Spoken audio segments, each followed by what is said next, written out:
Bruce Rock Community Resource Centre started its life as the Bruce Rock Telecentre in February 1998. It was renamed in 2010 alongside the other CRCs in the network. Over the course of its life, it has seen staff come and go, but it has remained alive and thriving, showing that it's not just the people, but the place itself that keeps the community ticking over. We provide a number of services including printing, photocopying, laminating, binding, photo printing, faxing, scanning, emailing, and tourist services, which I'm sure that we all provide.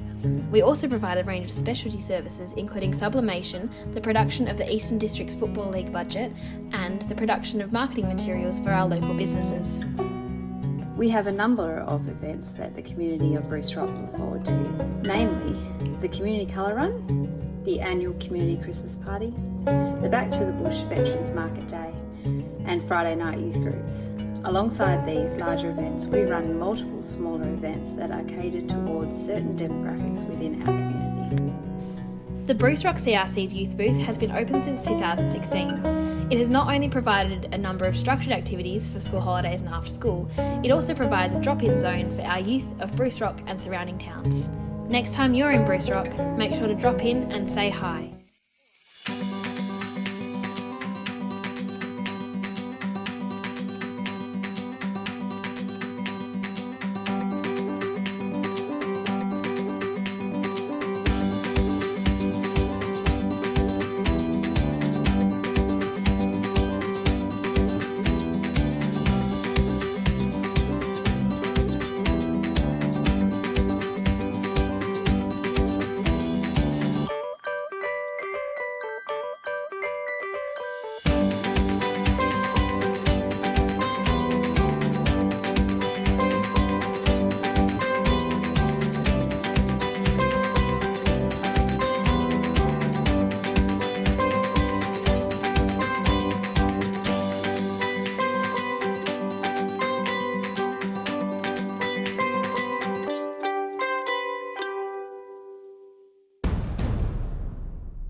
Now I can go. Fantastic. What a way to kickstart the morning. And Cherie wanting to get up here on stage before I'd even called her up. This is why I've got my cowbell for today, to make sure you all keep in line.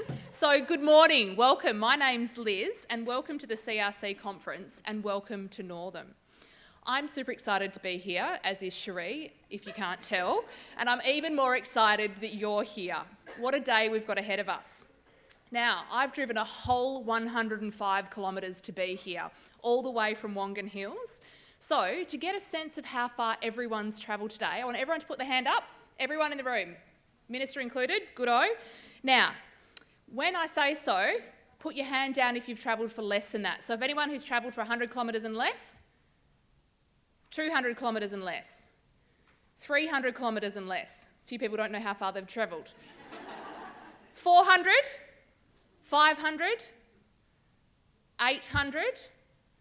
Look at that. Look at those people there that have travelled more than 800 kilometres to be here. Thank you. Yeah, oh sorry, do I need to go further? Went up to 1,500, but that was a good measure there. So, thank you. That is no mean feat. And that's exactly what makes this group of people so dynamic and amazing. We are spread right across the state from a diversity of places, but we all have at least one thing in common, our love for regional Western Australia. So, to welcome you all from right across WA to this beautiful community and to this beautiful country, I welcome Noongar Yorga Elder Deborah Moody, who is a local leader, Noongar language specialist, and calls Northam home.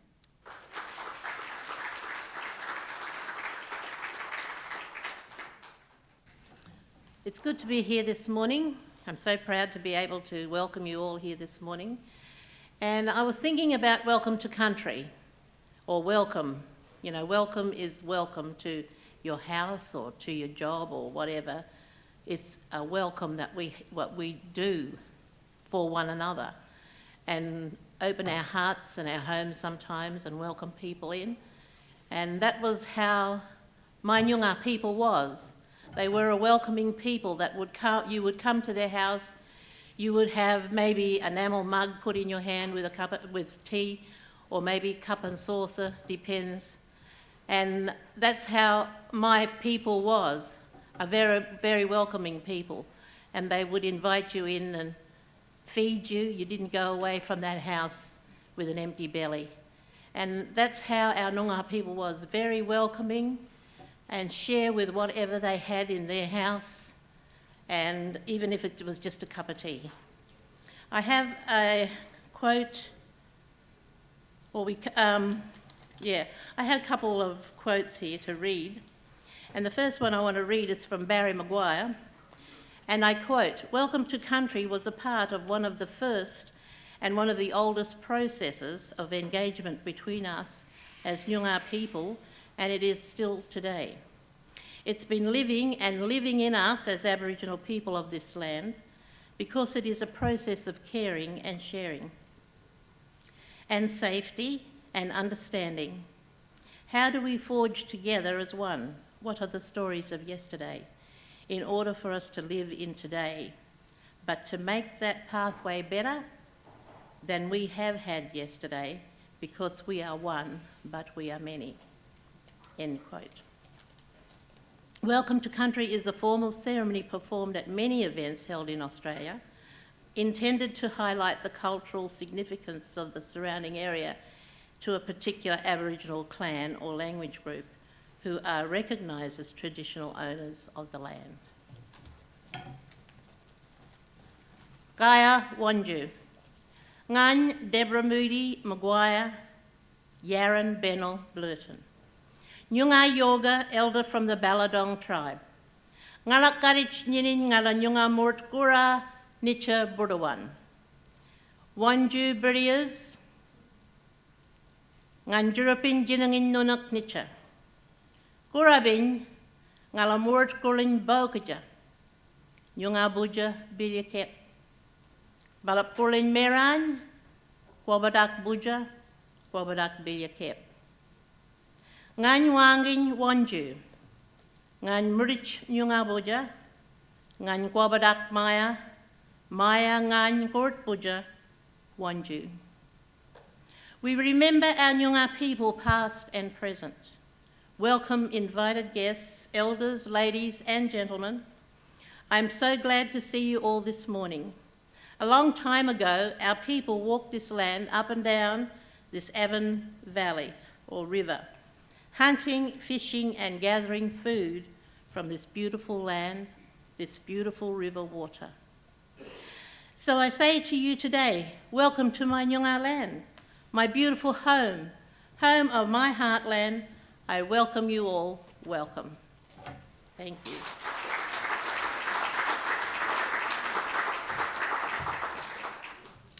Thank you very much, Deborah, and thank you for welcoming us so warmly to your country, to Budja. I think in that welcome to country, the special part for me was the standing on the shoulders of the giants that have gone before us and creating a new way forward. So I think, reflecting about the program today, that is a beautiful way to set the scene. So thank you very much, Deborah. Okay, so now I would also like to acknowledge a few key movers and other key movers and shakers in the room. They're leaders that often represent us diverse regional bunch, and make tough decisions about our collective future. I would like to acknowledge the following people. So in the spirit of all putting our hands up, I'm going to ask you to put your hands up as well so we can all see you. So the Honourable Alannah MacTiernan MLC, Minister for Regional Development, Agriculture and Food, Ports. Oh, we even get a bow. How's that? Minister assisting the Minister for State Development, Jobs and Trade. Now I was expecting to see Darren West in the crowd. He's coming. He's going to leap into the room and we're going to wave at him when he does so, but I will just acknowledge him in his absence. So the Honourable Darren West MLC, Parliamentary Secretary to the Minister for Regional Development, Agriculture and Food, Ports, Minister assisting the Minister for State Development, Jobs and Trade. Now, one person I have seen's up the back, Mia Davies, the Honourable Mia Davies MLA, Member for Central Wheat Belt and the Leader of the Nationals Party WA. We did also extend an invitation to Honourable Laurie Graham MLC, Member for the Agricultural Region, but unfortunately he's not able to be with us today. We've got a busy day in Parliament, so he sends his regards. We also have Ralph Addis up the front. Oh, look, we're getting everyone standing up. Look at that, not even waving. The Director General of DPIRD. We have Rebecca Tompkinson, Chair of the Regional Development Council. Greg Hebel, Board Member, Mini Crickets, Council of Social Services, WACOS. Kitty Prodonovich, CEO of the Regional Chambers of Commerce and Industry. Liz Brennan, President of Shire Canning. Oh, amazing, up the back, look at that. Rob Cossart, he was doing cartwheels here before, CEO of Wheatbelt Development Commission. Beautiful. Now, I wasn't expecting rounds of applause, but there you go. We've welcomed these people warmly, and I don't call these people out just to make them feel important. If you don't already know them, please take the opportunity to connect with them today. This event is all about learning from each other, networking, fostering a sense of solidarity and camaraderie across the regions, getting excited about what the future could hold, considering what each of us can do best and how we can best place regional WA to be even more amazing than it already is. So please take the opportunity to liaise and introduce yourself with these people, these movers and shakers. So today, aside from being your fabulously effervescent MC, keeping everyone on topic and on task, I'm here to prompt you. We're going to hear from a whole range of people today, and I encourage you to listen differently. This whole day has been created to imagine what's possible. As Deborah actually said, what we've done in the past is not necessarily what we have to do in the future. We will hear from leaders about what they've done and how they've done things differently. What I ask of you is to listen for the gems. The ideas presented might be specific to a particular situation or place, but consider how you could apply them in your own community. I want you to discover the gems that you can take home and have flourish in your own communities. Now, knowing what I know about CRCs, we've got a few wonderfully equally effervescent characters in the room, and if something you hear ruffles your feathers, I invite you to lean into it, inquire as to why that is, and reflect on what there is to learn. Another gem.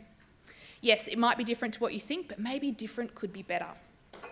What a wealth of wisdom and insight this room has. Now, as you'll see in the program, we've matched the wealth of wisdom in this room with a stellar lineup of speakers. I'm going to diplomatically, but forcefully, keep them to their time limits to allow for some juicy questions. If you do have a question, please wait to the end of the session. State your name, where you're from. You don't need to put your hand up again, but if you are, beyond 800 Ks, please take that credit. And keep your question as succinct as possible. I want to extract as many gems as we can out of today. So let's keep it short, sharp, and impactful. There will also be a workshop later on this afternoon where we can delve deeper and start collating those gems into a meaningful way for our respective communities. We'll then wrap up the day with some more spirited conversations during an informal networking event from 5 o'clock at the Farmers Home Hotel, which you'll hear a little bit more about later on today. There will be some delicious canapes and soft drinks with a cash bar for any additional alcoholic beverage purchases and some divine acoustic music.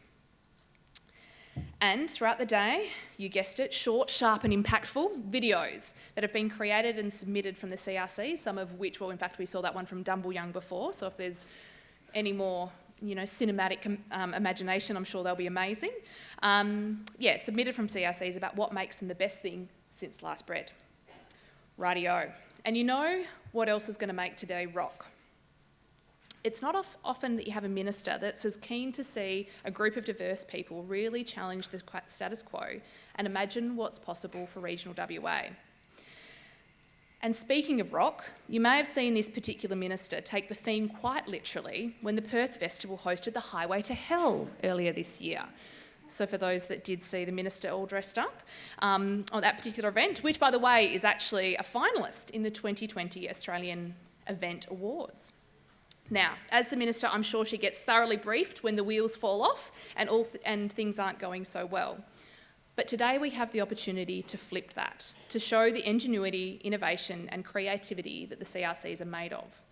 Whilst the minister might have to nip out during the day with other pressing matters, hopefully no other wheels have fallen off, we have the opportunity to engage with and reimagine with the minister about what's possible for the CRCs individually and collectively. Make use of this rare gem. So, without further ado, I would like to introduce the Minister for Regional Development, Agriculture and Food, Ports, Minister assisting the Minister of State Development, Jobs and Trade, and as one fellow regional rock star once said, the Minister for all things that matter, the Hon Alannah MacTiernan.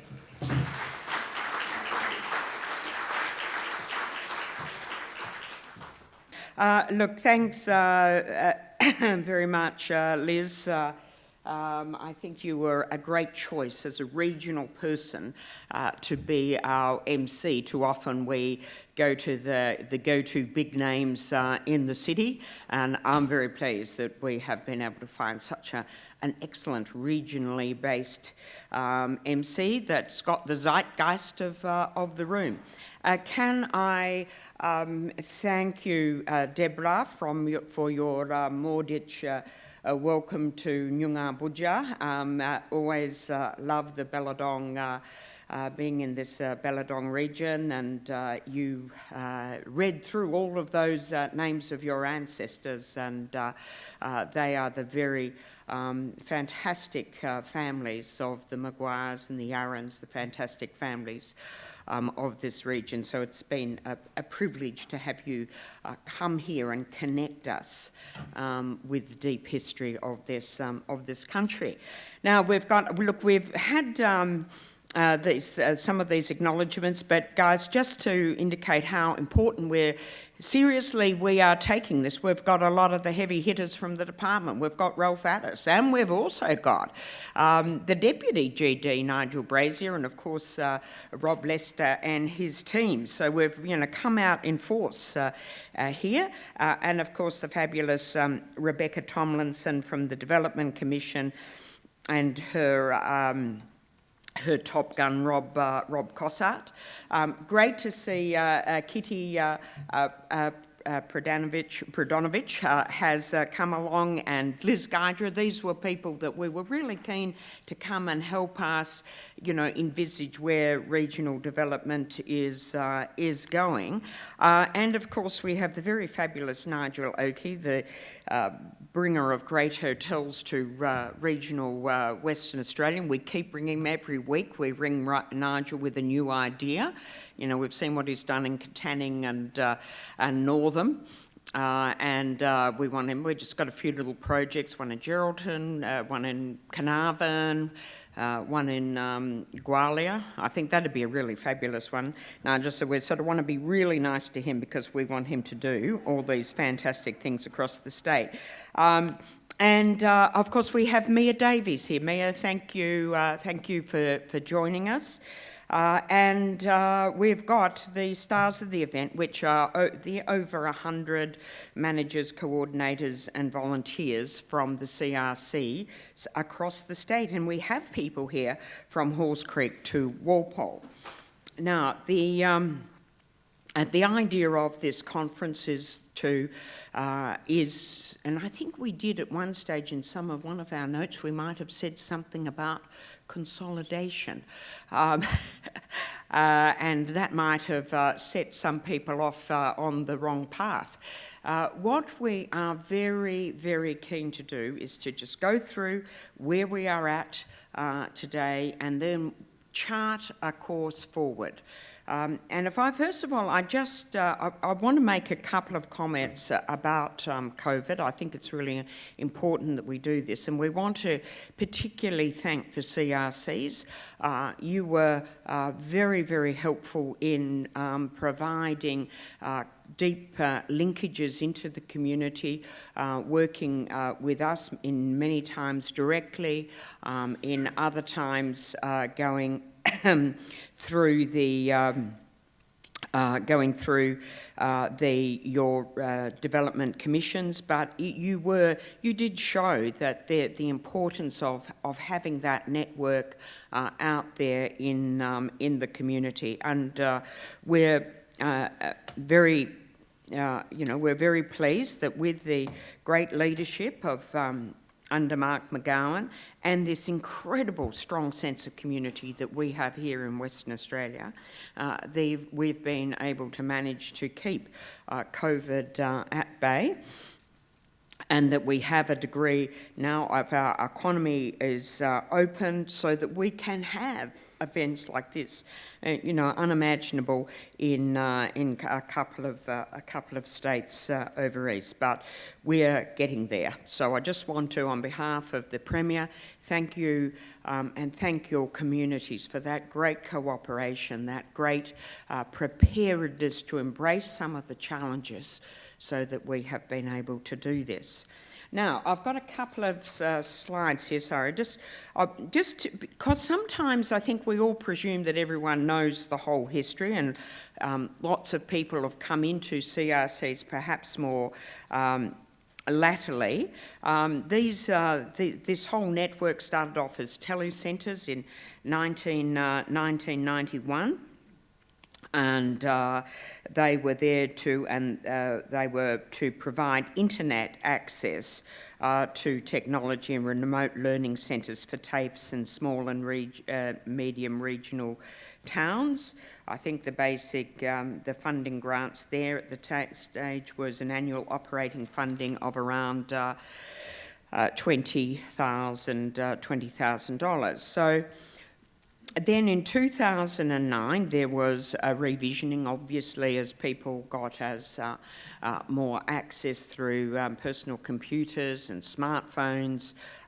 There was a need to reconceptualise and rebrand the telecentres, and so they were rebranded as community resource centres, and the funding was moved from the consolidated fund to R4R. And during that time, and even prior to CRCs, I think in the early 2000s, there was a push to expand these from focus just in the wheat belt and the Great Southern, and to really open more CRCs up in the Gascoyne, the Goldfields, the Kimberley, and the Pilbara. So we've now got today where this is the breakup of, and you can see where the CRCs are, still predominantly focused on the, sorry, if you've got it all up there at the one, heavy concentration, obviously in the wheat belt, but spread small representations outside the wheat belt and the Great Southern. So there's 103 altogether, 101 in WA and 2 in Christmas Island, which are funded basically by the Commonwealth. So we have now 13 of the CRCs, and they were largely the ones that were brought in the early 2000s, are funded under an annual grant scheme, and the remaining of the CRCs, that is around 90 CRCs, are funded through the contract process. Now, the contract process has been a pretty exhaustive one, I know, for those of you that have gone through that. So what we have done is extended those contracts, I think, which were originally due to expire this year. We have extended those to June 2022. And so next year we'll be going through that process of looking of how we then, what's the process that we put in place beyond June 2022. But we can assure you that the funding is there right across the forward estimates, and we will be continuing to operate these centres. Now, with the CRC support arrangements, I don't know whether perhaps we don't have any more slides. No more slides, Steve, no? The CRC support arrangements, now traditionally the support was provided in-house by the department, but as new policies came in to reduce the size of the department, this was contracted out from 2014. We looked at whether or not we should tender, contract out. In the end, we decided that what we would do at this point in time was to provide the grant monies to the CRCs to determine themselves which entity that they wish to use to purchase their arrangements, because some services work for some people and not so well for others. So we've decided, at least for the next couple of years, that will be the process, and we will, as part of our sort of redesign work that's done next year, look at whether or not that is the best way of doing it. And obviously what this has done is enabled the CRCs to self-manage, so they can make choices about who they want to support. And just in case anyone might allege that this is a funding cut, we actually increased the overall spend to ensure that this would work properly. Now, of course, we've got our regional traineeship program. Now, we've been very keen to make sure that this traineeship is, in fact, a traineeship, that it is focusing on giving people workplace experience, and certainly anecdotally, there was some evidence that it was really, in some instances, being used just to create more employment. Now, whether or not that's a good aspiration, that is not what the traineeship program is designed to do. We really want this to work, so we have made this a competitive grant, and really basically anyone that has applied that has been able to demonstrate that they are going to take on a person and provide them with training has been pretty much able to get funding. We've also extended it to the small shires that don't have a CRC, because there's some unfairness. There's probably around 13 shires, I think, that are small but don't actually have our CRC. So we've given them the opportunity to participate.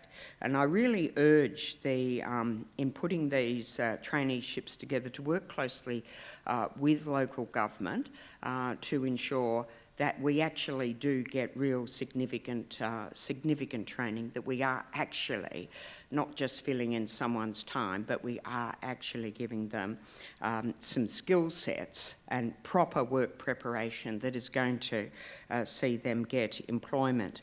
Now, we will be... So at the moment, the funding is limited to 30,000. We have had some per trainee. We have had some feedback that might be stretching it a bit, and perhaps one of the reasons some aren't applying is because that is making it a bit difficult for the CRCs.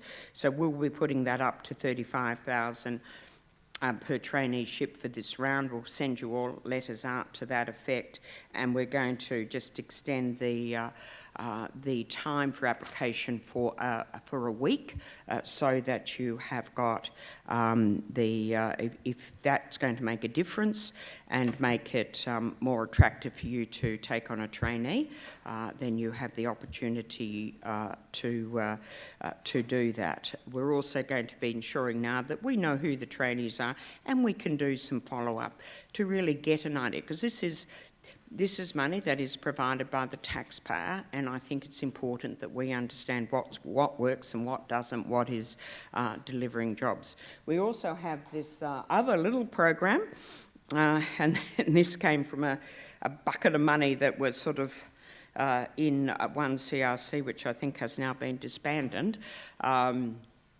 that had been allocated some years ago, but wasn't being spent, and this was for the Lewin Ocean Adventure Foundation.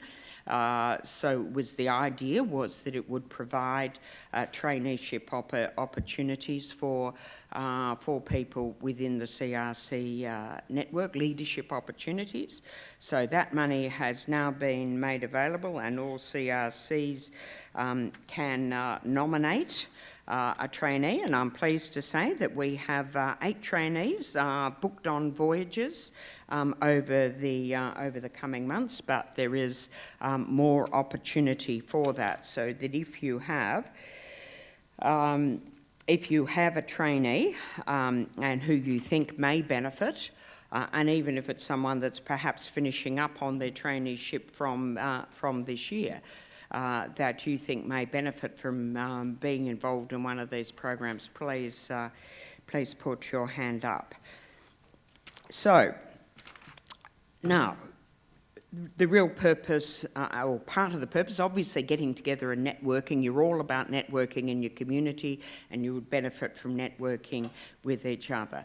As I said, we are committed to maintaining the CRCs, the CRC network. But we do say this, that every organisation, whether you're a government department, a political party, a business, that you constantly have to be growing and readjusting what your business model is, what the service that you are providing, because the community is changing and the needs of the community are changing and new opportunities arise. So what I think is vitally important, that we have this culture of really going out there and seeing what other services could we provide? How else could we add value to our community? What are the other government services, other services that we could be providing to make sure that this network, and which is overwhelmingly going into really small communities, is able to continue to deliver. So it's a process of a culture of change and delivery that we have to foster. And I have to say that I go into some CRCs and they seem very quiet and it doesn't seem like much is happening. I go into others and they are just hubs of energy and a range of different people using different services, and they clearly are at the fulcrum of life within their town. So I think this is an extraordinary opportunity to learn from each other. So what I asked in structuring this conference, I said that one of the things that I wanted to have happen very early on in the day was that we would have a number of CRCs that have been judged to be doing things very creatively, and we're certainly not saying they're the only ones, but to give us some idea about what they are doing, because I think it is so important, as Liz says, we've got to learn from each other. We've got to see what these opportunities are now. So I thank you very much for all coming along today. I'm really keen to be listening to you all about how we can take this service forward. Unfortunately, due to parliamentary dramas, I have unfortunately not able to stay this afternoon, but my second Darren West will be here then to take over and who will report back. But again, thank you very much. It's been fantastic that you're all here, and let's go and make sure the CRCs rock. Thank you.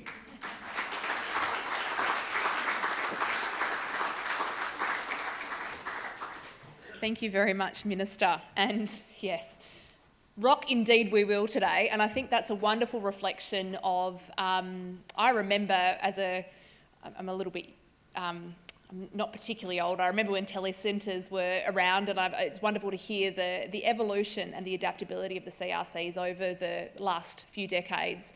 And I think, given that very premise and how the CRCs have adapted, I think the future is very bright in terms of really harnessing those opportunities, and it's wonderful to hear that the government is committed to CRCs in the future as well. So thank you very much, Minister. And as the Minister said, we have a stellar lineup of local legends from various CRCs across the state. And so I would now like to invite 4 particular CRCs to join me on stage, and they're going to share with us what makes their respective communities tick and how they've leveraged it. Whether it's engaging with youth within the community, harnessing technology, championing local businesses, or redefining what value they can offer to their communities. These CRCs have found those gems and are making them shine as beacons of what's possible. So, I would now like to introduce the local living legends who have 5 minutes to share with us what they do differently. Right, we might be massaging the schedule a little bit. I had a few shouts from the crowd. That's fine, we'll work with what we've got. Beautiful. I would now like to introduce Cherie, General Manager, Walpole CRC. So I'll call them out, and if everyone can join me on the stage. Cherie, Robin Garrett, Coordinator, York CRC, Gab Major, Coordinator, Ravensthorpe CRC, and Mary Harris, Committee Chair, Serpentine, Jarrahdale CRC. Round of applause for our presenters. There's a few whistles from the crowd. Gosh, legendary superstar status as well. Good morning, everyone. My name's Cherie. I'm the General Manager of the Walpole CRC. And I'm going to begin with the words of our famous local legend, Gary Muir, who says, Walpole is the belly button of the world. You've got the North Pole, you've got the South Pole, and in the middle, you've got Walpole. Now, I'm going to shamelessly plug my amazing community during this 7-minute talk. I warn you, it may feel like an advert from Coca-Cola. Behind me are photos from Walpole and its surrounding areas. As you can see, absolutely stunning. So come and visit us. And if you've never heard of us, we're a small town of less than 500 people in the southwest of WA. I've been asked to talk about Walpole CRC's wow factors, for which I think we've got quite a few. The main one being anticipating and responding quickly to the community's needs. Staff-wise, we have me and 2 trainees. Then we've got an army of 20 volunteers and committee members, whose total focus is the well-being of the community. And this is where our strength lies. Our committee members and volunteers are also part of numerous groups, including the Walpole Op Shop, St John's Ambulance, SES, the Bushfire Brigades, the Walpole Makers Collective, and that's a hub for local artisans, the Ficafolia Community Gardens, the South Coast Environmental Group, Nornalup Residents and Ratepayers Association, Walpole Community Development Group, Community Transport Service, and the Yacht Club. And I'm sure there's more, but those are the ones I can remember. What all this connection does is allow the CRC to have its finger on the pulse and to be able to respond really quickly to their needs. This is what I think was really shown during COVID-19. The relationships we had with not only the groups and associations, but the businesses and other key support people such as the Manjimup Shire, it just really shined. And I'm just going to list a couple of things that the CRC helped with. We had coordinated meetings with the major local businesses, the SES, St John's, the Visitors Centre, to discuss and plan what we needed to do to help what we had as a very frightened community. The local IGA agreed to offer vulnerable people their own shopping times in order they could get groceries safely without having to mix with the general public. They set up a delivery service with the help of volunteers from the CRC and the community as a whole. A roster was set up by the CRC, a phone schedule to talk to people who had self-isolated so they'd at least got some contact with the outside world. And during this time, the CRC discovered that a majority of sole traders' businesses were completely unaware that they may be eligible for JobKeeper.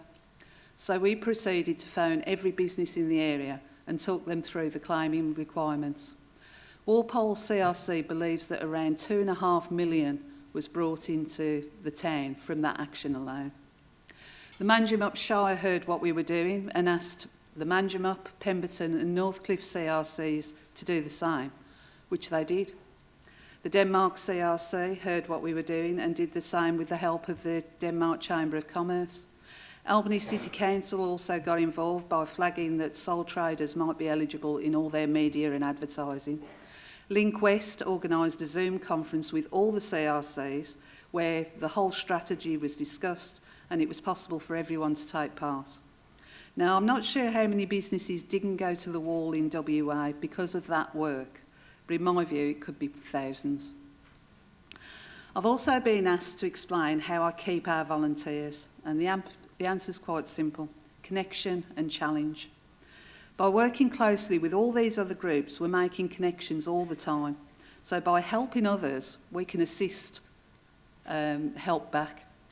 So we get as many people involved in the recruitment process as possible. We make it a culture that volunteers ask their friends and their family to be involved in any event we're putting on. Then we make sure everybody's having fun. Have a culture of no criticism, effective communication. And I talk to the volunteers about their likes, their dislikes and their passions. And then we attempt to tailor what we give them to do to what they enjoy doing, whilst also stretching them, getting them out of their comfort zone and teaching them new skills. For example, many of our volunteers trained in a role-play scenario on how to call businesses on JobKeeper. They'd never done that before. So they didn't give any advice, but they asked questions and then suggested that they contact the accountant for more information. Lastly, I want to talk about our relationship with the Walpole prison camp. In Walpole, we've got an enviable position of having 12 trusted prisoners who assist many of our not-for-profits. They help us with everything from gardening, maintenance to setting up events such as Australia Day and the Pink Breakfast, which can be attended by up to 1,000 people. The Walpole Community Hall wouldn't be standing without them doing the maintenance on it. The Walpole CRC found that due to the lack of internet coverage at the work camp, they were unable to Skype their families, which they had been able to do at other prisons. So the CRC offered the work camp all their facilities so that each prisoner got half an hour supervised calls to their families each week on a Friday. And this helped their mental health and increased their inclusion into our community. During COVID-19, the work camp, along with other prisons, was in lockdown, and it was decided for the work camp to purchase the suitable equipment to do the Skype service themselves, with the CRC giving some technical support. At this same time, schools had closed and individuals were struggling with online lessons, which of course the Walpole CRC assisted with by inviting the students to the CRC or by using Zoho Assist to help them. We now have one student who, for various reasons, is using SIDE, the School of Isolated and Distant Education. And the Walpole CRC now hosts 6 online lessons per week and supervises that student's tests and exams. So since beginning this work, I've been humbled and inspired by the giving, generous nature of our community. It's the Walpole CRC's role to find a way for any request and use its knowledge and connections to assist anyone in need. The best advice I was given when I was started was say yes and then work out how. So what I'm saying is that I believe if we support each other, and by that I mean the state government, and thank you, assist the CRCs, that the CRCs support their community and the CRCs support each other, everyone will be richer in every way for it. Thank you for listening to me. I hope the pretty pictures helped. And I'll put you in the hands of Elizabeth. Thank you very much.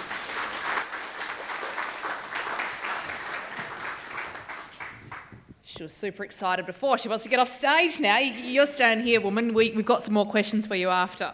Rightio. Thank you very much, Cherie. Now we have Robin up next to talk from the York CRC. Good morning, everyone. Just let Liz know I probably will go over as well. Sorry about that. Thank you for the opportunity to speak today. And for those of you who don't know me, I'm Robin from the York CRC, and I've been with the network since 2016. York is WA's first inland town, so that's our claim to fame. We've been growing in size and popularity since 1835. We're just over 3,500 people in town now. Situated on Balladong Noongar land, we are a wheat belt hotspot with our vivid canola fields and many attractions such as the York Motor Show, the Motor Museum, and our historical buildings, bringing thousands of local and international tourists to town each year. Our CRC is a central hub, as are most of yours. We host numerous activities, training and events throughout the year, as well as being open to the public 5 days a week for secretarial services, room hire and government access. The York CRC has been operating since 1997. We've adapted and grown with the network since then, and our stats showing an increase of foot traffic through our doors now of up to about 20,000 people a year, whereas we were formerly at about 6,000. In 2011, our chairman Gordon made it his mission to find funding for a building to call our own, and we're now fortunate to have our home at 89 Avon Terrace, which is a wonderful old building if you haven't seen it, and it was formerly a hardware store. The York CRC is run by a small team, so our receptionist Kayla, our trainee Jaden, our volunteer Val and myself. We also have a committee of 7, and we pride ourselves on our commitment to our community and endeavour to have one trainee on staff at all times, turning out high quality students for the greater business community to benefit from their skills. Our chairman pops in most days, helping to maintain the level of inclusiveness that our CRC encourages, and we promote a family-friendly workplace. We like to have fun, we're dedicated, and we love to engage. All ages and all walks of life are welcomed, and we're highly respected within our community for this reason. How do we stay relevant? So everyone can struggle with this one, and keeping your content current and engaging, especially in a small rural community. So it's important to ask your community what they want and then adapt those needs to fit your budget and capabilities. We set up monthly meetings with key stakeholders, the Shire of York, York Police, the Goodajada Aboriginal Corporation, York District High School and local businesses. And then we also meet with local community groups such as our Wildflower Society, River Conservation Society, CWA, Men's Shed, York Arts and Events, the York Business Association and the Veteran Car Club. We then work on programs that people are actually interested in and engage these stakeholders to assist with promotion, which boosts our numbers and makes activities worthwhile. There's nothing worse than putting in all the hard work and you only have 1 or 2 people show up. So let others help you with the workload and in turn feel like they're involved. We don't need to compete. We all have the community's best interests at heart, and no one organisation can do everything itself. We all have to work together for success. So what makes us different is the fact that we have one of the largest populations, but we also have both an ageing and a young population. So how do we keep everyone happy? So these are our 2 biggest audiences, and we use them wisely. After community consultation with the youth in York, it was outlined that they wanted to do something with their free time. So a survey showed that the majority were interested in basketball but didn't want to join the local basketball teams. We ran a program called Hoops for Youth in 2018 and 2019 in collaboration with the York Police. Kids were encouraged to shoot hoops with each other and the police, to choose teams that weren't made up of their friends or even their age group, which saw them engaging with kids that they didn't normally engage with. Everyone was welcome and everyone learnt new skills such as self-confidence, mentoring, coaching, routine and structure, leadership, social skills and respect. We saw massive results. The stats from the York Police showed a decline in youth offending, the lowest York had seen in 11 years. So we're extremely proud of the work involved and the outcomes achieved. Our aim to expand this program in 2020 and 2021 is currently in the works, so stay tuned for more as that develops. From one extreme to the next, our seniors technology program. So we're constantly asked for assistance with getting seniors online, one-on-one help with devices, setting up devices, troubleshooting for seniors when they can't use their device. In early 2020, we secured funding to assist with this. We sent our facilitator Candace over to Sydney for training, then put together a program where seniors learn beginner through to advanced skills, and everything's free of charge for them. So we ran 6 classes, which were all fully booked with 20 participants in each. The seniors were paired up and did half the class on a laptop and half the class on an iPad, learning all about computer programs and using the internet. So it's great to see that overwhelming response, but even greater to see the smiles on their faces. And then COVID hit. To say 2020 has been hard for everyone is an understatement. We saw numerous funding bodies cancel applications, the closing of our centre for 8 weeks, and we did what we could during this time, plenty of passing printing under the door and calming people's fears over the phone. Whilst in lockdown, we secured some funding through the Good Things Foundation for loan devices, which enabled us to purchase 10 devices, 5 Apple and 5 Samsung, to loan out to people to stay in touch with their family and friends. Once we reopened, we put on a morning tea for our stakeholders to reassure everyone we're back and we weren't giving up. Our volunteer Val has been our biggest advocate of our seniors and loan device programs, and to thank her for her many years of service, we purchased her an iPad so she could connect with her family overseas, and she's given us this short video feedback to share with you today. A great thanks to the wonderful girls at CRC. They make everything possible. Age is no boundary, and we can do anything thanks to these wonderful girls. If it wasn't for the technology that they have, I wouldn't be able to talk to my sister on the other side of the world. Not only talk to her, but see her, and I haven't seen her in the flesh since 2013. Thank you so much. Thanks everyone, that's all from me.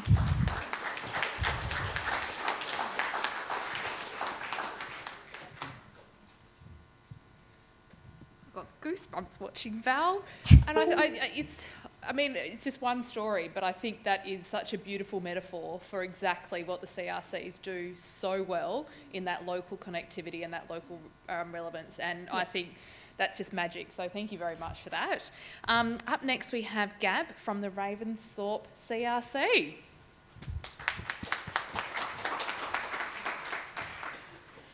I'm Gab from Ravi CRCs, and I'm going to talk about the Fitzgerald Business Network. It's a group project of neighbouring CRCs in the Fitzgerald biosphere, and through the FBN we are going to aim to boost local businesses and the local economy by strategically pulling together all the things we already do and really developing channels of communication both intra-regionally and to the state level. But first, a few quick stats to provide a little context. We have 3 major industries in our area: agriculture, which is pretty stable, mining, which is incredibly volatile, and an emerging tourism industry, more focused on Bremer and Hopi rather than Ravi and Jerry. There are over 250 registered businesses in our shire, and the vast majority of these are sole traders or very small enterprises, and they don't have the supports in place that larger businesses can afford, and so that makes our business support role at the CRC just so important. Our CRC team, we have 8 on staff, which is 3.3 full-time equivalent, 14 committee members, which can be a bit too many at sometimes, 3 regular volunteers and 2 workplace learners. So we're a big team. I'll just touch on a few collaborations or community partnerships. My community engagement style has been described as actively lurking. I'll take that as a compliment, although I think my team would prefer I actively lurked a little less. Hopetoun CRC is a major partner of ours, but also very different in their services due to the different community makeup. We've worked closely with the Winter Sports Association for a few years now, streamlining their governance and restructuring the competition to adapt to diminishing player numbers, which was incredibly important for this year as we managed to get a 4-round mini-season off the ground, and a lot of leagues didn't do anything, so that was really pleasing. We recently partnered with the Esperance Chamber of Commerce and now have an ongoing contract to deliver business local services in Hopetoun and Ravensthorpe. We do a lot with the local arts council. In a couple of weeks, they're bringing Jukimala, this fabulous show, to town, and we've got a Mental Health Week grant to put on a free pre-show dinner, and we've invited the Rural Financial Counselling Service and Centre Care reps to come and mingle with our community and raise the profile of their services. So they're people on our referrals register that we're linking in with community events. We also have an MOU with South Regional TAFE, which allows us to deliver industry short courses at profile pricing. So that means people can attend these courses without the inflated course costs that come from accommodation and travel, which is generally a huge component for training in our location, so which takes us to where we are. I've highlighted Jarrahdale and Ravensthorpe local government areas because I'm speaking to both, these shires incorporate Hopetoun, Ravensthorpe, Jarrahdale and Bremer Bay, as well as a few other localities. We're not quite Great Southern, we're not quite Wheatbelt, we're not quite Goldfields Esperance, and we really feel a lot of the time like we're in a bit of limbo land or no man's land. It might be WA Country Health Service, the Football Commission, or Netball WA, then we're Great Southern. If it's the Ed Department, Development Commissions, or Australia's Golden Outback, then we're Goldfields. It's just a bit confusing sometimes. So I guess what we're trying to do is become a region in our own right. We're 2 hours, in Ravy we're 2 hours from Esperance, 3 hours from Albany. Both these centres have amazing chambers, but they don't sit right with our local businesses, which are largely agricultural and the support services. We do have very active grower groups, so it's a priority for the FBN, as we're calling it, that we complement and work with these groups, not to duplicate, but also cater for the small businesses that aren't ag. This project is new, maybe a product of COVID, probably. More chatting with the other CRCs because we weren't doing our usual programs. In June, we were all introduced to each other for the first time because this rolling committee and staff at CRCs sometimes mean that continuity of connection isn't there. In July, we floated the concept with each other. In August, Hopetoun and Ravy CRC have committed to give it a crack. In a few weeks, we'll have our AGMs where hopefully our committees will adopt the membership levels, and we will launch in November in conjunction with the Goldfields Esperance Development Commission local content event, so it's a really good tie-in and demonstrates our connection and what we can offer our local businesses in terms of advocacy and networking and connections. So what will we do as a Fitzgerald Business Network? In essence, the participating CRCs will package up our SLO2 deliverables, so that's CRC speak for business activities. So our business development activities, our economic initiatives, our referrals registers, and this gives kind of 4 pillars of the business network: training, advocacy, networking, and promotions. By working together and using the existing membership mechanisms, our existing bookkeepers and all that kind of thing, we'll add efficiencies and economy of scale to our business activities and connect businesses from across the whole region for positive economic outcomes. What's in it for businesses? A lot of the businesses are actually already members of our CRCs. So their products and services will be promoted to a wider audience. They will get member benefits at up to 4 CRCs, so, you know, discounted room hire, secretarial, printing and that kind of thing. And potentially, we could, if a business wanted to do a letter drop across the region, they could send 1 email to 1 CRC, pay 1 invoice, and if a promotion hit letterboxes across a 20,000 square kilometre area. Not to mention our combined email databases, which are very comprehensive. Not another committee, which is really like the major part of this initiative. We are seeing community groups fold left, right and centre just because of the red tape and volunteer fatigue associated with running these groups. So the point of this whole thing is that we're just streamlining what we already do and bolstering those services through existing structures. They'll receive state level representation via our connections to MPs, through the RCCRWA and bodies like Linguist. They'll get to network with businesses with shared experience that know what it's like to be in an ag, mining, tourism shire, not with Albany or Esperance businesses, which have a totally different set of challenges. And all they will be members of their local CRC, so their membership fee goes straight to their local CRC. It's not going to this external body that has a strange head office somewhere else. It's all local. What's in it for the participating CRCs? Hopefully increased membership revenue, enhanced profile across the whole region. We can share resources and subscriptions. We can set up touring circuits for presenters that are coming through.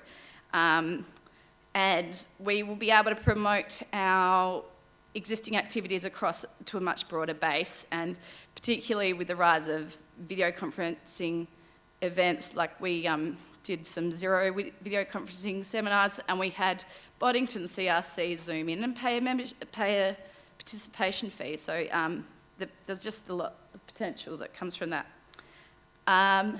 Reasons for optimism, there's already a lot. We're just kind of joining the flow. Our local governments and the state governments are already partnering those two shires together, so there will be a lot more crossover. Technology, we can have because we'll be the 4 CRCs working together, have a centralised cloud-based management of it, and obviously video conferencing helps hugely in that respect. Our shires are super similar with the, what have I called it, Central Ag Head Office and the beautiful tourist attracting coastal towns. And we've, at the Ravy CRC, have been running a bit of a pilot since June, and it's been really well received. Challenge ahead, we're not naive, which is reason for optimism or not. The Ravensthorpe Regional Chamber of Commerce has had 2 failed attempts, and actually when I started at the CRC, I was doing the admin services for that body, which has really given me a great insight to what works and what didn't, and I think it was their governance, the need for another committee that didn't work, but the actual activities and services and connections are necessary and wanted. Recognition, the CRCs, Ravy is really well acknowledged in the social development area, but we really need to cut our teeth in the business development side of things. And so we're really looking to beef up our image on that end. We want to be recognised. Rob's telling me to hurry up, sorry. And also managing the nuts and bolts of the FBN without the traditional hierarchical structure, and how we speak on behalf of the region with this dispersed thing. I'm hoping Kitty Pradanovic is going to help us with that. Wish us luck. Thank you.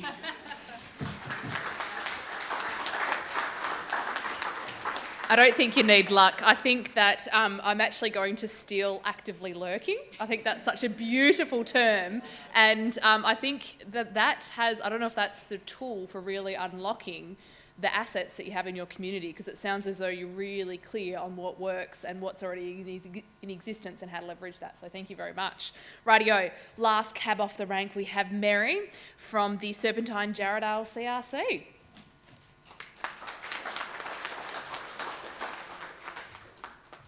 Thank you. Not only am I the last cab off the rank, I am the innocent, unwary Community Resource Centre ring-in. The youngest kid on the block now, I am. Okay. We've heard some wonderful analogies this morning so far, and I would like to posit that we have a veritable flotilla of CRCs here. And what I would like to posit also is that flotillas, when steered correctly, can take advantage of any change in the wind. So remaining flexible is a terrific thing. Serpentine Jarrahdale is a very interesting area because we are the closest CRC to the Perth CBD, only about 45 kilometres from the middle of Perth. And you might wonder why on earth we would need a CRC. But in the olden days, telecentres were really well thought of in our area. So Serpentine Jarrahdale straddles two worlds. It's essentially a rural local government right on the edge of the metropolitan area. It has 1 foot in a metropolitan planning regional scheme and another foot in the Peel Development Commission area. So we have to satisfy, as we've heard from others, differing organisations. We have these two worlds. We have the farmers and the old established residents, and then we have the new urban immigrants, because we're the most rapidly growing local government in Western Australia. Since the CRC, the new building was built in 2010, the population of the Shire has more than doubled, and 25% of the population is under the age of 14. So we have a new school goes up every year for the last 5 or 6 years. We have the largest high school in the metropolitan area. But what it's done has really made it difficult, I think, for a CRC in the traditional sense to sort of fulfil some of the contractual obligations. So we have to be very open to new ideas and just keep the things working. So our doors to our CRC actually closed in March of 2019. And it languished for 6 months because even though there was a generous interim committee, they didn't really know how things worked. And so they just couldn't get out of the blocks. And myself and a couple of other people heard about this. And so we went in and we had a chat with the interim committee and decided that we might be able to help. I have to particularly mention that if it weren't for people like Celia from DPERD explaining just what the contractual relationships were, you know, I would have been none the wiser. I did not honestly have a clue. 12 months ago this month, I did not have a clue how a CRC worked. So, but we had one particular person who felt very strongly about the risk that this beautiful CRC building was going to fall into the hands of the Shire for nothing and be turned into a new office block. And so we went, So one particular person by the name of Jackie Dines, who's an institution under her own right, said, okay, I'll try and sort out the finances. Well, anybody who puts up their hands to sort out the finances, you keep very close to you. And then we find out, and I've known Jackie for a few years, Jackie's skills, self-taught, she's older than me, self-taught computers, IT. She can pull anything apart, put it back together again, it works better than the way she got it. She's very creative. Without Jackie, there is no way that we could have pulled the CRC out of the financial state that it was in. We sat down and we had a little talk about it and we decided we need to harness the winds of change. So we put up our spinnakers and we set about to catch any wind that was passing by. And the winds that we knew about through doing human asset registers in the bodies that we were working with, the other community groups, we found a veritable fund of seniors. And these seniors have some remarkable talents. Not that they will tell you about them, they hide their lights under a bushel. And these seniors, when they got into the CRC, when we opened the place up, and I have to say DPERD was fantastic through this process. They gave us permission to open for limited hours, permission to work with just volunteers. And so I did a lot of office work from the CRC so that we could say that we were open, there was somebody there, and if somebody came in the door, we could answer it. Oh, I know. Anyway, We got fantastic support. One of our volunteers was one Mary Amos, who used to work at the CRC. She's fantastic skills. She knew how to work the coffee machine. And in May, we put Mary to work as our first paid coordinator. And from there, we've gone on. Just let me run through some of the things that we've done. We've sought and gained multiple grants to do the digital teaching of seniors. We support other community groups by providing function space. We've become the home of the Serpentine Jarrahdale Food and Farm Alliance. We've done a successful road safety grant that's coming up. We have seniors teaching seniors how to do computers. Video conferencing facilities have all been upgraded. The place works like a charm. We have 3 JPs on 3 days a week, and people love it. We've been a repository for food bank boxes for people in the community. We have volunteers cooking for food for events, so the CRC makes some money. And starting on November the 7th, we'll be hosting a weekly farmers market organised by the Food and Farm Alliance. So that's how we've risen from the ashes.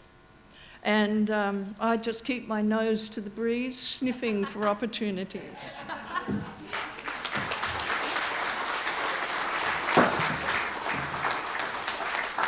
I'm loving all the metaphors, what was it? I've already forgotten. Actively lurking, nose to the wind. It's like these people are, scouts for good ideas, surprisingly. So we have approximately 8 minutes for questions. So I'm going to invite, the minister's already on the stage. She's ready for some Q&A. So if anyone has any questions, I've got a couple to start off with. But if you do have a question for our phenomenal local legends and the minister, please pop your hand up, say where you're from, keep the questions succinct because we've got, 7 minutes now. So does anyone have any questions? Hands up. Come on, I warmed you all up before. No? All right, I'll ask a question and then I expect a hand to go up in the sky. Right. Can I ask a question? Because Yeah, go for it. I think what the idea of this session, we've just seen all these different ideas and different things that you do. You've become very active in the, as really a chamber of commerce for your region. Your farmers market and the Food Alliance is a fantastic focus in your area. Your work in developing this huge network of volunteers, and of course York just does all of that event coordination. So these are really very exciting ideas. Is there is there anyone that, I think one of the things would be to get people to sort of perhaps indicate if they're doing a similar thing, or do they want to know how you've been able to do these different roles within the community? Question, comment, yep. Yes, I thought all the presentations were amazing, thank you, and very inspiring. But Gabrielle, I'd like to ask you a question. We also have business after hours. We call them business sundowners. We've been running. So can you just say where you're from? Sorry, Martina from the Mount Barker Community Resource Centre. So we have these business sundowners. We've been having them for several years now. They're actually quite unique to the local area, and work very well in getting businesses to collaborate and so forth. We don't have a Chamber of Commerce available to us, but we link in with the Chamber of Commerce and the Albany Small Business Centre and an array of other organisations. But getting to that next step, which you were discussing in your presentation, is something we've been finding very difficult. Do you have any advice? I realise this is a long question with possibly a long answer, but... I want to reiterate that we're still in our infancy, and we will scale that, but we've hoped, and we've been running community collaborations on the community development side of things for a few years now, and twice yearly we have key stakeholders come together in a facilitated session. And I think that showed me what talking does, like just the conversations. I just bring people together and then the magic happens. You're already doing that, so I'm probably going to pester you for advice. And this is a new territory for us, so I don't know what that next level looks like. I'm a just say yes and see what happens. So I can't give you much. I'd love to have it talk to you later. Please, yes, let's. And then we'll pick it up Kitty, because I'm sure she'll be able to give us a lot of gems. Beautiful. Can I just say, I was really impressed, Cherie, with the number of volunteers that you were saying, because I think being able to, like we do this in political parties, we have people whose job it is to actually go out and develop that volunteer capability. So what do you reckon's been the secret? How many did you have? We've got 20 in the commission, and they can, most of them are 1 day a week, some are 2 day a week, and I think it's the no criticism, the effective communication. Everybody gets stomped on if there's any criticism. You can be factual, but not critical. So that's the one thing I believe. If you're not having fun, don't do it, because what's the point? So everybody has a lot of fun, and they're learning something, and they're developing themselves. And the fact that we're in all these organisations, so a CRC volunteer is probably part of two other organisations, and we get to hear what they're doing, and we can help them with whatever it is that they're doing, and it just grows and creates more, and while you're growing, it's exciting, it's fun, and people want to be involved. So that's my view as to why we're so successful with volunteers. There is another thing. You're not allowed to retire unless you replace yourself. I thought it was really interesting that, you're doing the prisoner stuff. I mean, that's, I think, honestly, prisoners are just such an underutilised resource. I agree. And that you're hosting the side lessons. I thought that was a really interesting role, providing so the kids can come there and actually do their classes in your facility. Yeah. So for this particular student, there was a concern of her being in a school. She had the required things that she needed for side education, but because she's coming to the CRC, there's not as many people that she has to mix with, so she feels safer, but she's still getting some social contact. So it's worked on at all levels. So this is where I see the beauty of all CRCs, is wherever the crisis or the need, we can bend and be flexible and flow with that and come to the party. And that is the greatest strength of every CRC. And I think it has to be noted by the powers that be that you're paying $100,000 to each CRC, but in our case you get 20 volunteers for free. And not only that, we encourage the involvement of volunteering in St John's, in the SES. So we do programs, and so we don't just try and recruit our own volunteers. We're getting new people coming to town all the time at the moment, and I'm talking to all of them about, well, what do you enjoy doing? Oh, would you like to go to St John's? They've got a program going on now. And so it's that flexibility and that knowledge that I think the CRC should be the heart of the community.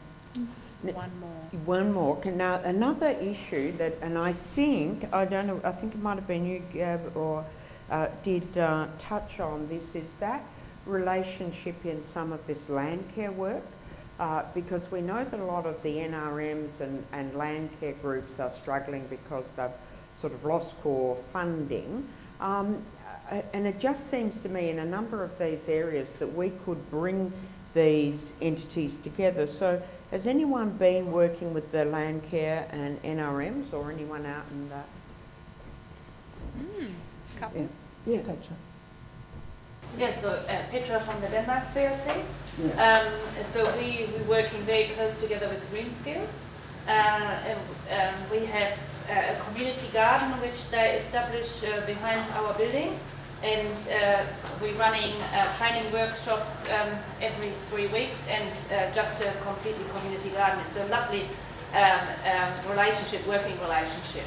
And I think with what Cherie said is that the most important thing that what Gabby said, we are doing active lurking, and we just hear often things, and we can have the ability to bring groups together.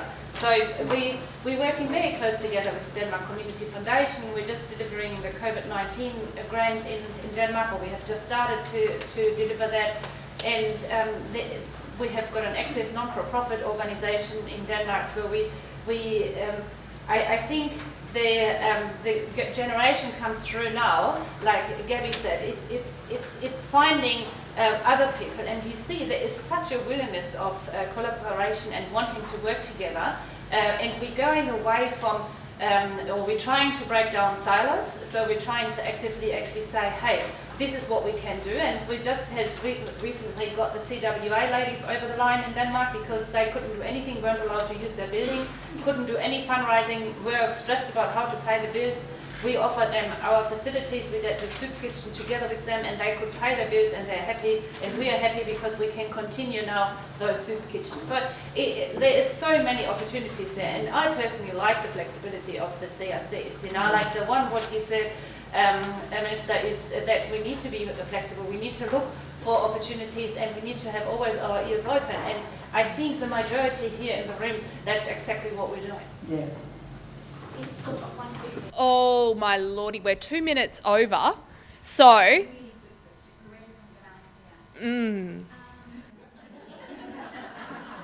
Loretta, I've got one request. I've got one request. I need your farm voice, nice and loud so the people at the back can hear you.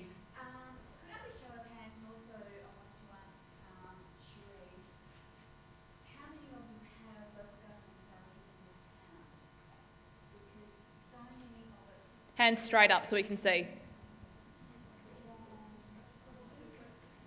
The question was, how many of the CRCs have local government authorities in town? Because a lot of us work side by side, sometimes we cross over. Sure, you've got local government in town? Not in town. We've got... That's a huge factor. Well, no, I've actually found it a benefit for me because I will work with the Denmark Shire because we're 3/4 of an hour away from the Denmark Shire, but I also work very heavily with the Manjimup Shire. It just takes more effort, more communication, but actually being as isolated as we are, and I find that crossover between two towns is actually a benefit because you can go like that and bring that, draw it to you. It just takes more communication, more effort. But the benefits are priceless if you could do it. So what really was your point there? Farm voice. The community development opportunities for CRCs who have local governments. We work really well with our local government, not all CRCs work really well. So there's a huge opportunity there to forge partnerships and to not compete at the same. And we've got it worked out quite well. The Shire, before applying for any funding, we will speak to each other and say, what are you chaps doing? We're not doing that. And you definitely need to forge your partnerships with the local Shire. Yep. Without letting them take over. Yep. Beautiful. Can I just make a comment Sure. on that? I think and then that's it. We've got, well, this is the purpose. I've got Yep. to learn, Liz. I've got a cowbell. I think Liz is here somewhere.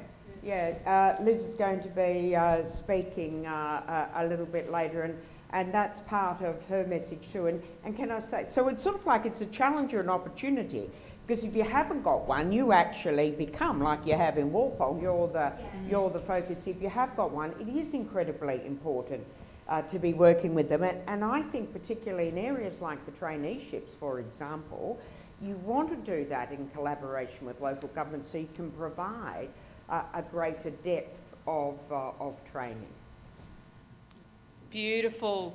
Look, I need an eyeball. We've got a couple more questions. All right, we've got nods. All right, question here, name, location, and then we'll give 5 more minutes, and then morning tea is going to be short, so we'll go with another 5. Go for it. Not so much a question, but a follow on to what Cherie and Gabby's been talking about.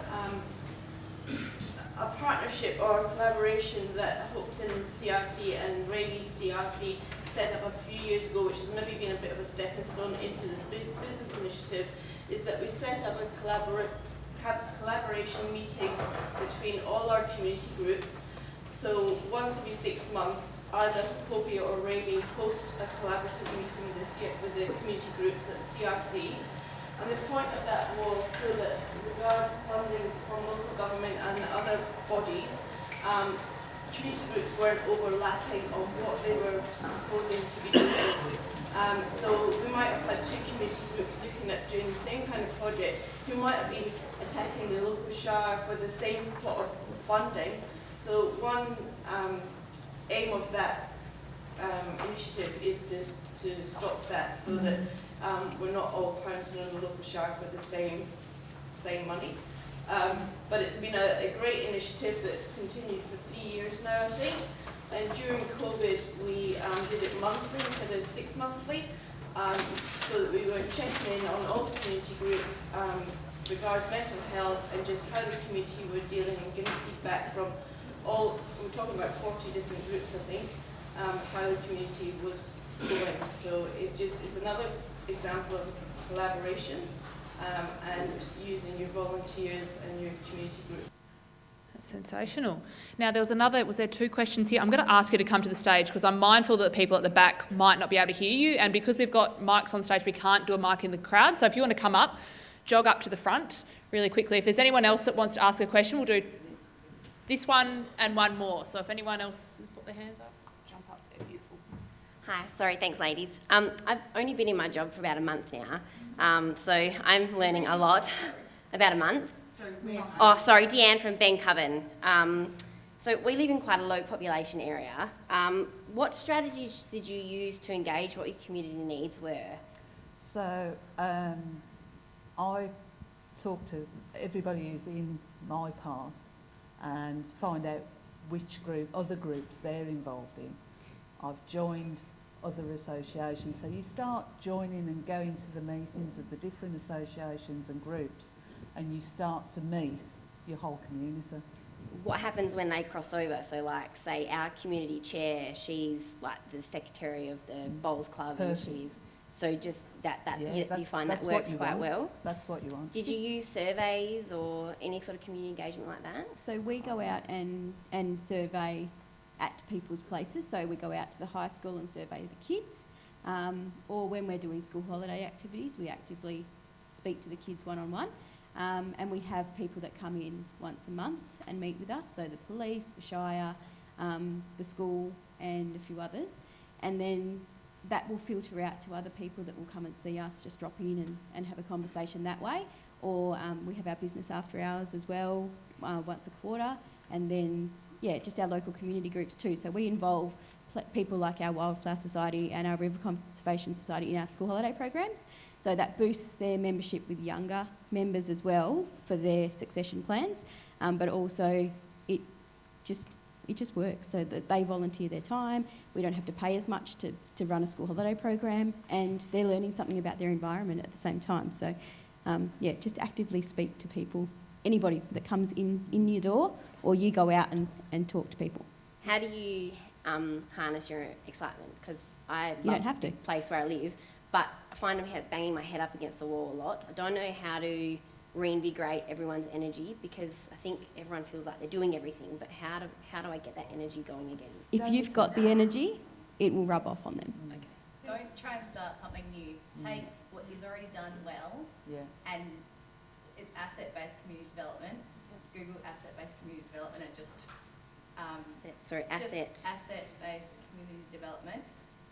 Whatever's strong, or Alison Dalhill is a consultant, what are you bloody good at, and how can you add to that? Yeah.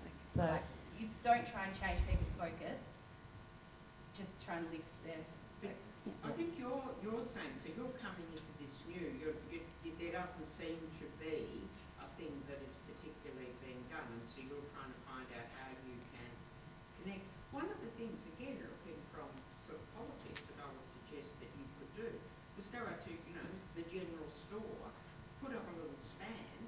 and engage with people coming in. Yeah, definitely. And then I look at what Mary and her group have done, which they came into a defunct CRC and rebuilt it and thought, well, you know, like what would people in our area be interested in? It was something quite different, like the farmers, setting up a farmers market. So it was quite a different thing than probably others are doing, but it worked for that community. But it is about trying to get new people, not just the usual suspects, giving you some feedback. And, you know, my experience is going down to a shopping centre and talking to people is always a really good way of getting that sort of feedback.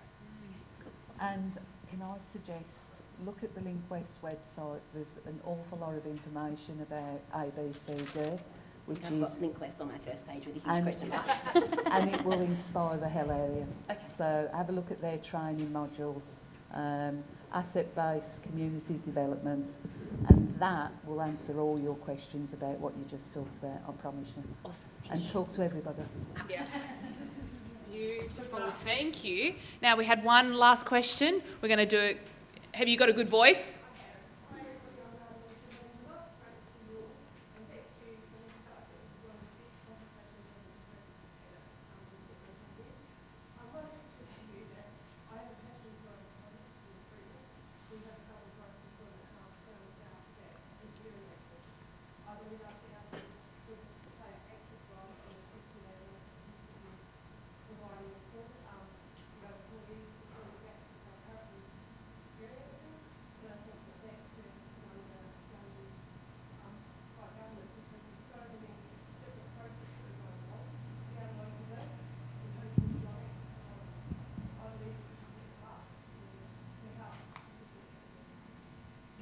Well, look, certainly, well, if we can feature details, certainly with the current labour shortfalls and our program, we would love to be talking with you on that, in that lobby. Beautiful. I'm really sorry. We are going to... we're running a few minutes over time, so I'll wrap it up there. So thank you all very much. Round of applause to our living local legends. I would encourage you, it sounds as, I knew this was going to happen. We've got these amazing people on stage and we've got people wanting to be jumping out of their skin to say, I'm doing this, I want to learn about this, I want to learn about this. We've got, probably less than 20 minutes now. We've got until 10:02. So please make use of this time in the room with you all. The Minister's going to be here for a little bit longer, so if you do want to have a yarn with her and all of our other movers and shakers within the region.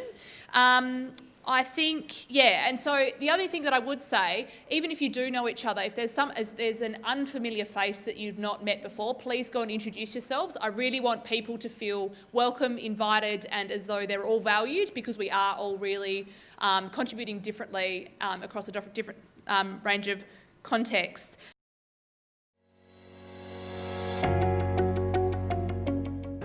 Hello and welcome. I'm Jo Dalton, Manager of the Brunswick Junction Community Resource Centre. We are located 200 kilometres south of Perth, where there is very limited public transport, a high ageing population, low socio-demographic, and without the BJCRC, community members would have no support agency for a huge range of community and corporate services.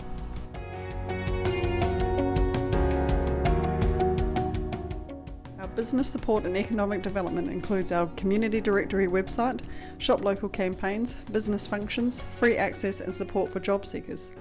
Our social development includes association support, workshops and events, monthly community newsletter, the newspaper, our local library and our community op shop. As chairman of the committee, we've had the privilege of building partnerships and creatively thinking our new strategic direction.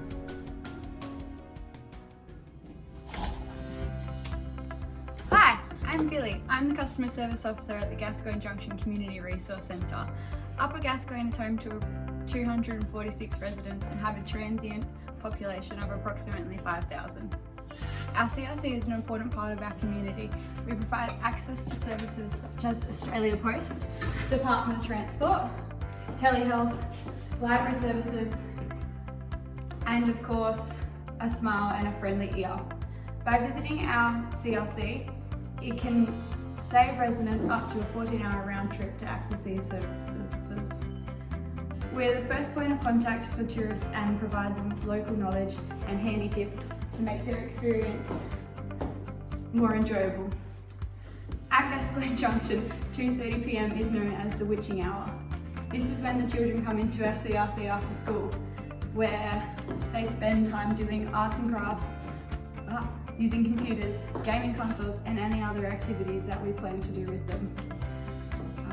Next time you're in the area, make sure you stop in. Hi, it's Tony and I'm the coordinator of the Condon CRC. We are 280 kilometres east-south-east of Perth in the Wheatbelt region. We are located in the main street of Condon and our building is an old supermarket which was converted to the CRC in 2004. We offer a variety of events, activities and services to the Condon community. During the COVID period, we organised Zoom Bingo, which ran for 9 weeks and was hugely popular. We had people join us every Friday from overseas, interstate and locally. We also joined with centres interstate to provide activities to our community. We work closely with the Shire and the local primary school. We are a Centrelink access point, offer Be Connected sessions and are a partner with ACT Belong Commit. We hope to see you in Condon when you next wander out yonder. Hi, my name is Sue Martin. I'm the manager of the Donnybrook Community Resource Centre and have been for 2.5 years now. We are a relatively small CRC which offers a wide range of facilities for our residents and backpacker community. We provide a variety of secretarial services, workshops and information sessions, along with a Centrelink access point. Attracting the business community into workshops is an ongoing challenge. We've had strong interest in job creation, job skills workshops for the community and businesses alike. With the COVID-19 world, we have invested more time into getting video conferencing facilities and teaching our community of all ages how to utilise these. A lot of workshops and information sessions are driven by feedback from the community, also collaboration with the Donnybrook Chamber of Commerce and community surveys. For at least 20 years, the Donnybrook CRC has produced the Preston Press newsletter. We produce 2,000 copies per month and are distributed to the Shire for free. It is also available online. Preston Press gives us an added forum for informing the community of what is happening and coming up for our workshops and information sessions. All of these activities help us to bring our community together and add relevance and value to our community. Hello, I'm Jill. And this is Tamara. We're from the Querriting CRC. We're lucky enough to spend our days in this beautiful building, providing our community access to all sorts of services, such as printing, photocopying, laminating and binding, computer and tech assistance, a weekly community newsletter, a monthly community paper, and heaps of visitor info, and heaps of events and workshops to create extra connectedness, increase community capacity, and support our local economy. Our passion for where we live and doing a job well done motivate us to constantly stay engaged with our community and adapt and change as their needs do. We love finding synergies with other service providers, businesses and organisations, and working in collaborative partnerships for even greater local benefit. We're empowered and able to do all of this and so much more thanks to ongoing service contracts with the state government. If you're ever in the area, pop in and say hi.